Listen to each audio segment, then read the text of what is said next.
On a slightly overcast afternoon in Seoul, the atmosphere inside a room typically used for rehearsals felt quieter than usual, and in one of its corners, Suga sat reclined, dressed in a black tracksuit complete with a patterned face mask and a gray beanie that covered nearly all expressions on his face, though the look in his eyes appeared somewhat vacant, as if processing something difficult to absorb.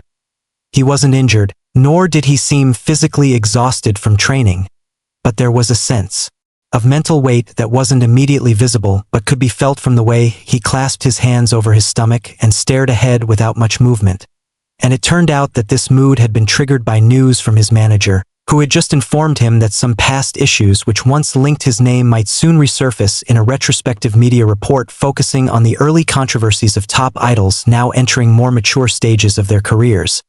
And while those issues were never serious scandals or legal problems, there was still concern that renewed exposure to matters he had already addressed and repaired might bring fresh emotional strain,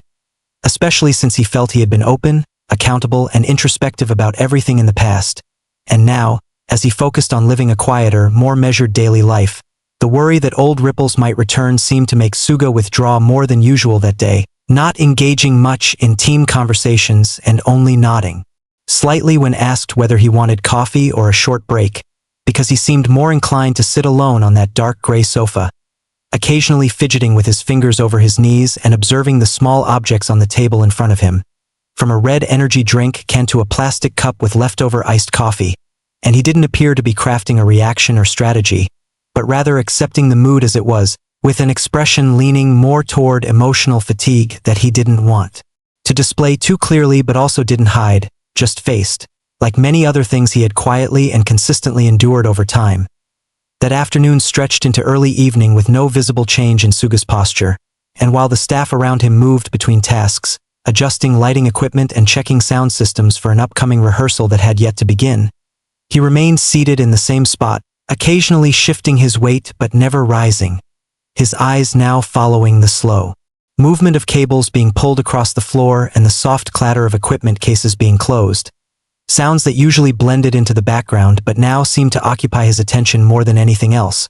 not because of interest but perhaps because they were the only things happening in the room that didn't require a response from him, and although his phone buzzed twice on the couch beside him, he didn't reach for it, letting it vibrate into silence as if whatever was on the screen could wait or might only add to the weight already sitting with him. And across from him, two junior staff members who were setting up clipboards and checking rehearsal schedules glanced in his direction from time to time without saying anything, perhaps unsure whether they should acknowledge his presence or simply let him be, and eventually, one of the managers walked over and leaned slightly to speak to him in a quiet tone that didn't travel across the room.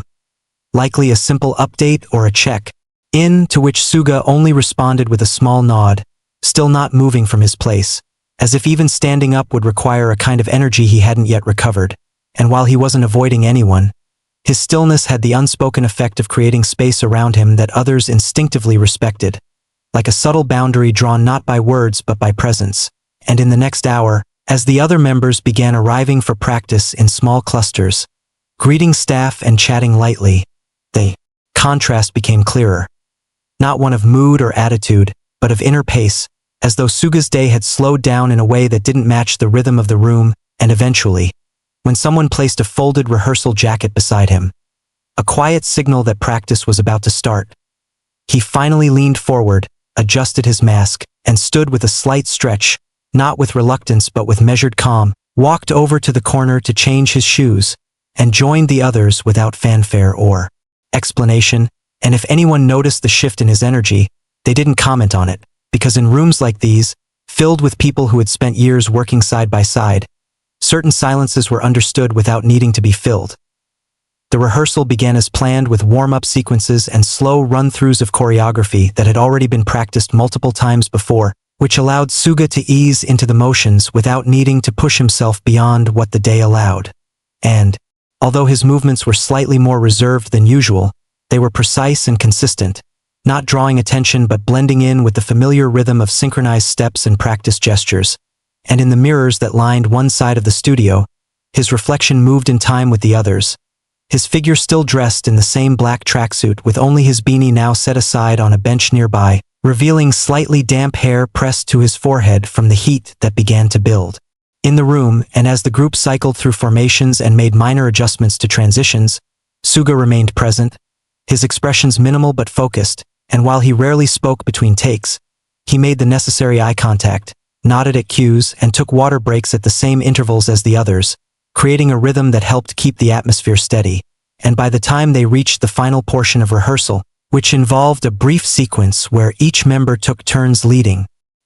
he stepped forward when it was his turn without hesitation, performed the segment smoothly, and then quietly stepped back into line, showing a quiet professionalism that had long been a constant in his approach to group dynamics. And afterward, as the speakers were turned down and the room began to cool,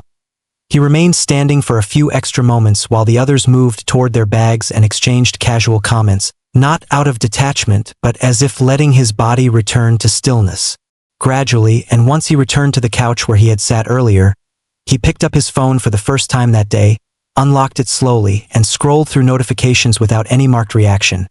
reading a few messages and clearing several others without replying, and eventually he paused on a message that seemed longer than the rest, reading it fully and then placing the phone face down beside him, leaning back again with his arms now crossed over his chest, a small shift from his earlier posture that seemed to signal a slightly lighter state, or at least a less burdened one. And when one of the staff offered him a protein drink with a quiet gesture,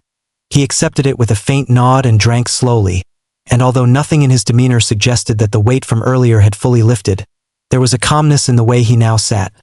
more grounded than withdrawn, more settled than silent, as though the movement and familiarity of the day had helped him regain a small part of the balance he had momentarily lost.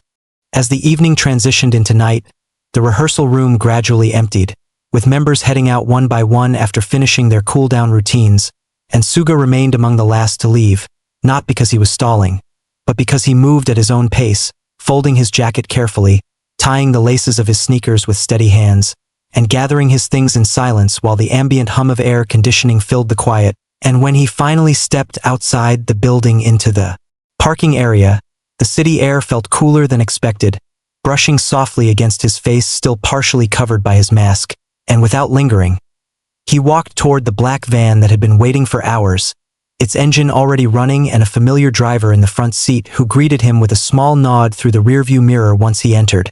And the ride through the city was uneventful, the streets half-lit and only modestly busy, with passing headlights casting brief reflections. Across the window beside him and inside the vehicle, Suga sat quietly with his head tilted slightly, resting against the seat as he looked out, not lost in thought but simply observing the familiar blur of buildings and intersections he had passed countless times before. And the only sound in the cabin came from low music playing through the car speakers, a soft instrumental track that neither distracted nor filled the silence too heavily. And by the time the van arrived at his residence, the night had fully settled and he stepped out with a quick bow to the driver before making his way into the building, taking the elevator without encountering anyone else, and once inside his apartment, he followed his routine without variation. Placing his bag on the usual spot, washing his hands in the dim light of the kitchen, then heating a simple late meal he had prepared earlier in the week, and after eating in quiet, he moved to his small home studio space, not to work, but simply to sit in the chair near his keyboard, the one where he often reflected more than composed. And in that space surrounded by the tools of his craft, he opened his laptop, not to write but to read through articles that had accumulated throughout the day, including a few speculative headlines about past events now circulating in some corners of the entertainment news cycle. And though none of the coverage seemed aggressive or particularly inaccurate, the sight of his name in contexts that felt outdated made him pause briefly before closing the tab without bookmarking it, not out of denial but because he knew there was little value in re-entering stories he had long moved past. And later, after a short shower and some light stretching,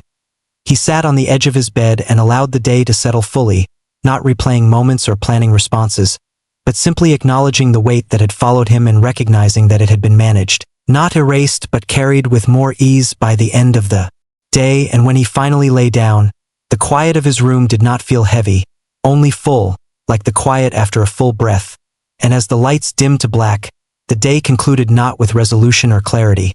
but with a sense of quiet endurance, the kind that marked most of his days not seen by cameras, and that quietly, consistently, defined the person behind the name. The air inside the apartment remained still even after the lights dimmed, And for a while, Suga lay in silence, not asleep yet. Not fully awake either, hovering in that soft space between alertness and rest, where the mind drifts lightly over the edge of thought but refuses to fall into any fixed direction. And in that half-conscious state, the muffled sound of a car passing far below barely registered, blending with the faint mechanical hum of the building and the subtle creak of a wall adjusting with the temperature drop. And though his eyes were closed, his body had not yet surrendered to sleep, and so he adjusted his position once, shifting the pillow slightly, pulling the blanket up over one shoulder, and exhaled through his nose, a steady breath that emptied more than just air, as if letting go of what little tension remained from earlier in the day. And slowly, without decision or ceremony, his awareness dimmed, and he fell asleep in a way that was more natural than deliberate, the way someone does when there is nothing left to process, only rest to accept. The next morning arrived with soft light, filtering through the sheer curtains, not harsh or blinding but enough to tint the room in a pale gold. And around 7:30, his internal clock nudged him awake before any alarm had the chance to interfere,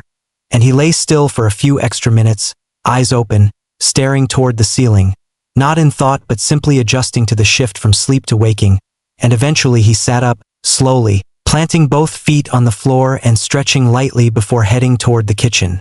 where he poured himself a glass of water first, finishing it in a few long sips, then set it aside and opened the fridge to retrieve a small bowl of soaked oats he had prepared the night before. And without much appetite but with the awareness that food was necessary,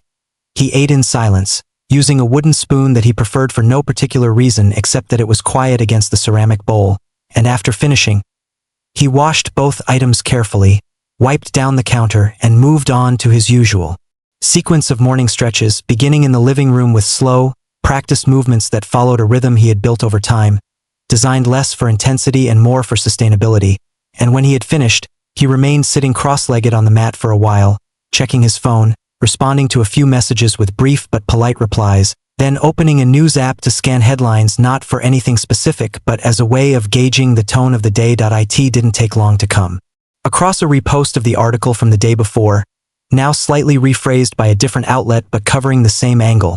bringing up past topics that had long since been addressed yet continued to be of passing interest to certain segments of the press.